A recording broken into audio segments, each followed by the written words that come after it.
जैसा कि आपको ज्ञात है कि योग में 8 चरण होते हैं और उन्हीं 8 चरणों को अष्टांग कहा जाता है। इसी को हम अभी याद करेंगे जो प्रश्न में आ चुका है, हाल ही में जो हुए एग्ज़ाम में आया था।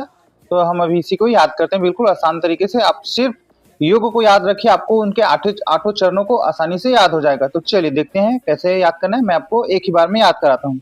देखिए, सबसे पहले आप ये ध्यान रखिए कि योग योग हम मान के चलिए हमको रोज करना है, तो रोज एक नियम से करना है। ऐसा नहीं कि आज किए 10 दिन बाद किए फिर नहीं किया, ऐसा टाइप से नहीं, एक नियम से करना है। ठीक है, तो पहला चरण हो जाएगा नियम।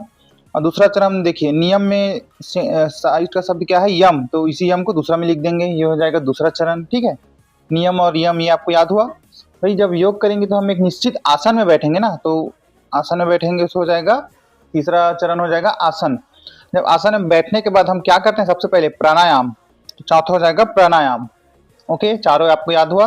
एक नियम से करेंगे, नियम में शब्द आ रहा है यम, तो यम दूसरा हो जाएगा, और निश्चित आसन में बैठेंगे तो आसन हो जाएगा। उसके बाद हम करेंगे प्राणायाम। ठीक है, इतने चारों आपको याद हुआ। ठीक है, उसके बाद हम भाई तो कर तो रहे हैं शारीरिक, लेकिन खाना भी हमको अच्छा लेना है ना, तो शुद्ध अपना शाकाहारी, तो प्रत्याहार अर्थात इसका मतलब आहार। तो हमको आहार भी कैसे लेना है, बहुत ही उच्च क्वालिटी का प्रत्याहार प्रत्याहार।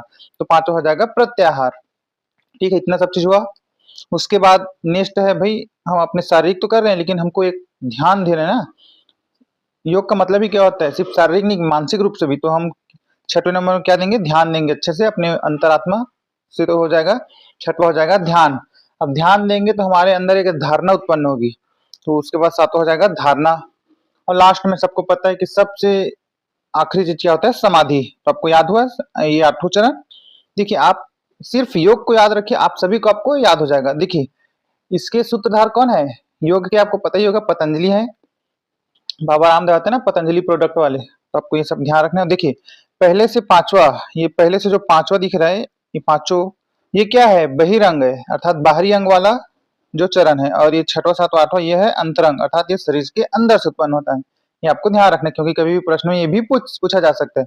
अगर आप ऐसी तैयारी करना चाहते हैं और साल भर की तैयारी को आप एक महीने में करना चाहते हो, तो आप हमारी वीडियो को सब्सक्राइब लाइक कीजिए और चैनल को सब्सक्राइब कीजिए। मिलते हैं नेक्स्ट वीडियो में, धन्यवाद।